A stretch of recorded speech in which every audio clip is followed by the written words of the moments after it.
been walking down the street. Why? No one knows, and neither did I. Some say it was sleepwalking, but I just call it the Harry Way. As I walked down Harry Lane, I noticed a Harry yard sale going on nearby. Me being interested in other people's trash, I wanted to stop by and take a look around. Walking across the street to this yard sale, I heard some people yelling at me to stay away, but naturally I assumed they had just had really killer deals. The police eventually showed up and said I wasn't allowed within 50 yards of the local Chuck E. Cheese's, so I quickly ran away and found another yard sale over on Larry Lane. I saw a strange looking man talking to himself about his basement or something. I wasn't paying too much attention. I appeared to startle him as I simply walked up and started looking at the objects he had on the blue table. I saw some Mr. Softy ice cream chucks, some Buffalo Sabres memorabilia, and a couple of Miracle Grill mats because apparently he sold those on TV a few years back. "Hi, Mark Gill here with the Miracle Grill mats," the man said to me before letting out a sadistic laugh.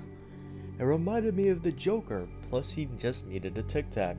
Not a Tic Tac, but a Tic Tac, and not one of the fruity orange flavors, but the mint one, because his breath stunk like a donkey.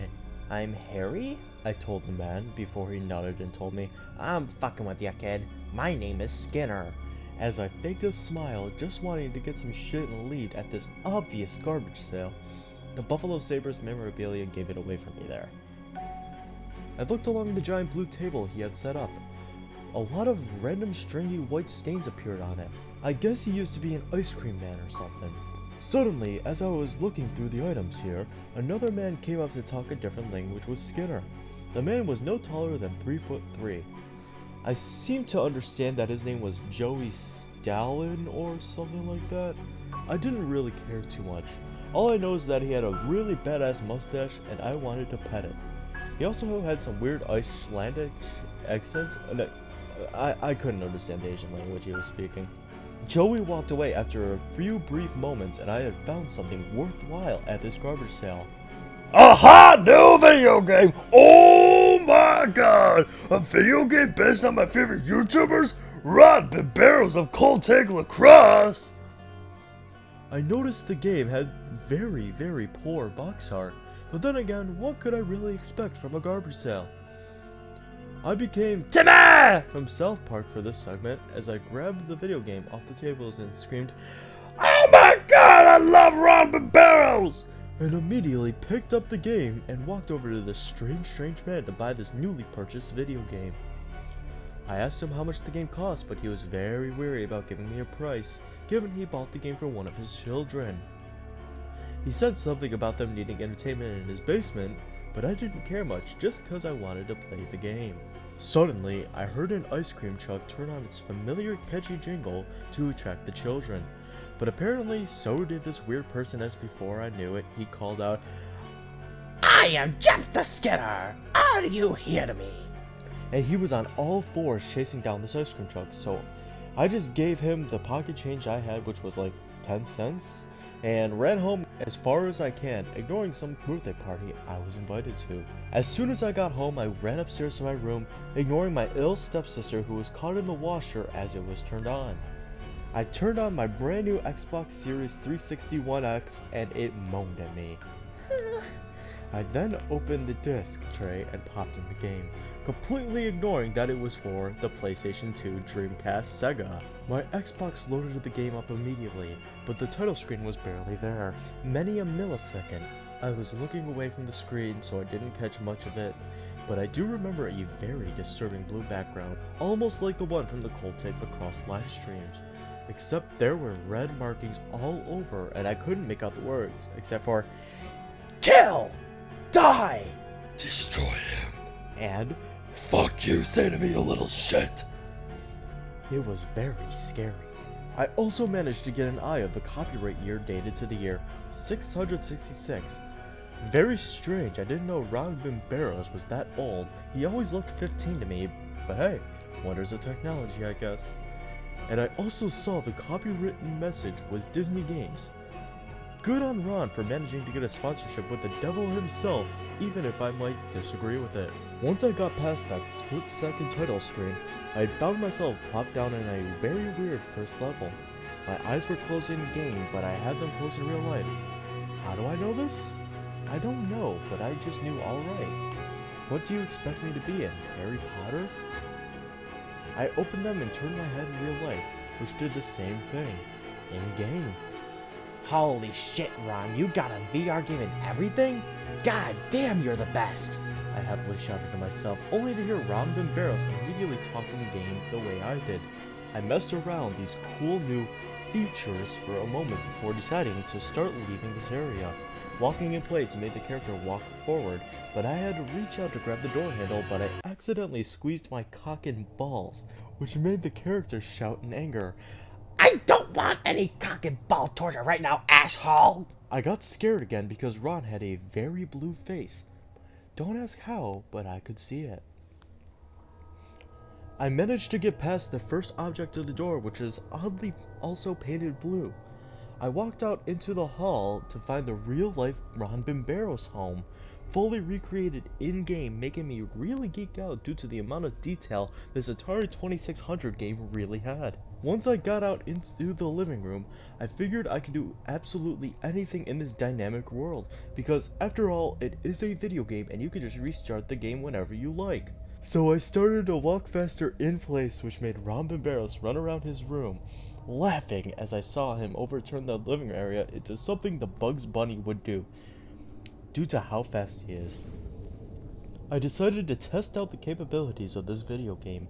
Looking over to the glass door, I walk Ron over to open it up, then walk in place backwards before running up and having to start the jump over the railing in this building, but hear Ron in-game begin to scream, letting out one of the most disturbing fake screams I've ever heard. I mean, if there's one thing I can't give him, he's never been that good of an actor. He falls for what feels like minutes, possibly due to the fact that the game started glitching out and holding him in midair for no reason. Once the glitch finally ended, after I had jumped in the air, Ron finally hit the ground, but with a bone-chilling sound due to it being in the middle of winter and there are lots of snow on the ground. Ron started to get up, but as I turned to look around, suddenly the big red truck from Cars showed up and ran over Ron Barrows.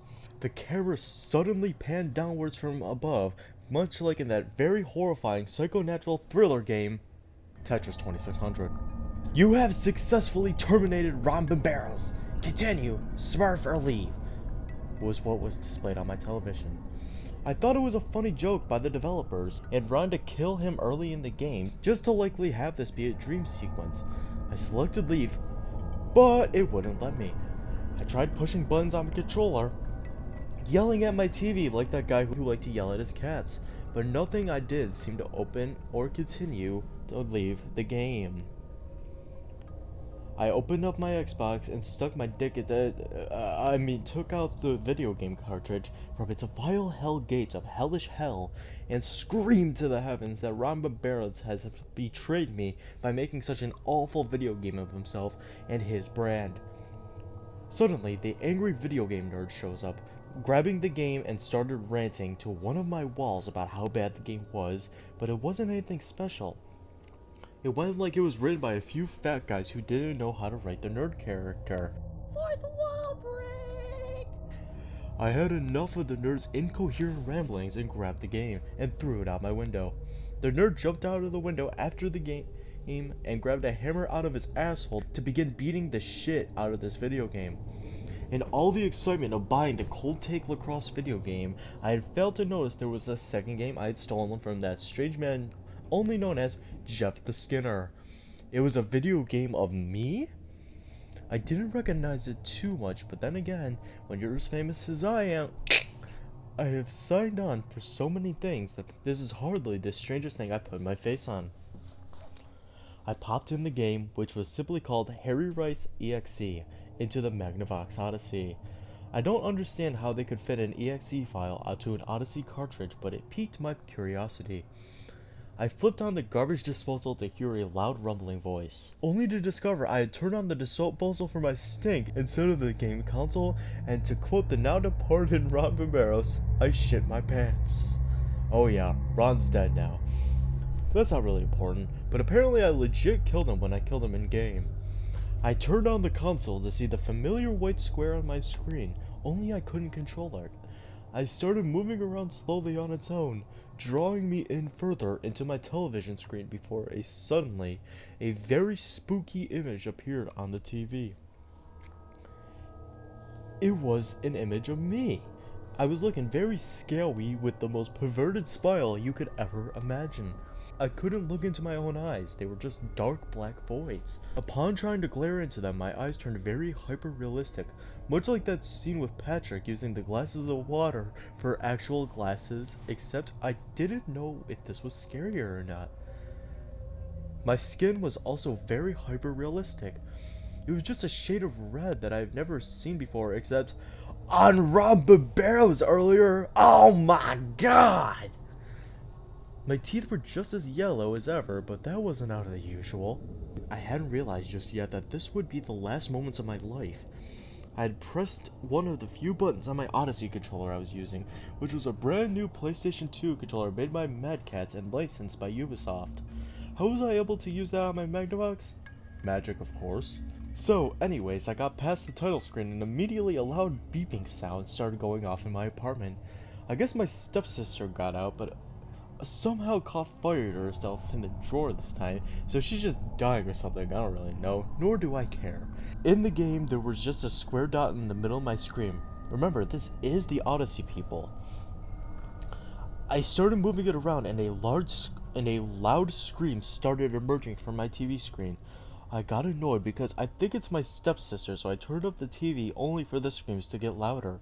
I can't believe it. My stepsister is actually trying to disobey me. How dare her? This dot on the screen began to get bigger and bigger until it took up the whole screen. Then it started to oddly turn at a dark red color, like the face that was on the title screen. My deep red face that was very, very scary. Except this time, the eyes were very bloodshot, and they just didn't look human. Suddenly, this hairy lookalike started to cry, which made me sad.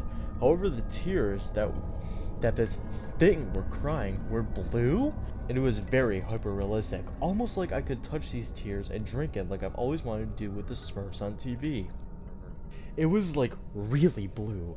It almost disturbed me with how blue it was, but then all of a sudden, it just clicked with me. The reason that table was blue, the reason Ron's face was blue, the reason I'm crying blue in the new game, and the reason the first game said the word Smurf. We are Smurfs! I remember it all so clearly now! One night, me and the beaten by AVGN Ron Barbaros were playing NHL 13. At least it showed that on Xbox 360, but we weren't playing it at all. Really. We were fucking smurfing. If you don't know what that means, look it up in game terms. I can't believe I've been so blind to see it, but it's just so smurfing clear at this point. Me and Ron were the reasons we smurfed that night. All the reasons this stuff is blue. It's because we're smurfing Smurfs. I understand it now, and I get it. I'm born to be a Smurf. I'll always be a Smurf. So time to improve my heritage. I just shit my pants. Suddenly, I groaned to let out a loud and wet, ferocious and intimate fart. I felt it really hitting hard before suddenly the house began to shake before exploding due to a gas leakage. My stepsister, who had been on fire this entire time, finally croaked due to smelling the anal leakage that has come from my nasty ass. The nerd who throughout this time had been relentlessly beating the fuck out of the Cold Take Lacrosse video game outside has gotten one sniff of the putrid disaster that I shot out and immediately yelled to the heavens about some video games or something. Long story short, he smurfed and died too. I hadn't gotten any clues on what was going on and just naturally inhaled the gases I had let out and started to choke and gag before seeing the demonic face of mine on the TV, beginning to laugh, letting out a few final Smurfs tears before hearing him say, "Are you hear me now?" As I finally choked on my own fart and fell on the ground and Smurfin died as well. This is a true story, please believe me. If you ever see any video games at a garbage sale, do not buy them. They are clearly haunted. You will die. All your friends will also Smurf and die. I am a Smurfin' Smurf now, so please Smurf and believe. Don't do anything that will cause you to Smurf and die. But most importantly, the moral of the story, do not fuck with me. I got the power of gas and anime on my side. I am here death by time when you read this. I am sorry for this. And please understand my side. Don't smurf with Jeff the Skinner.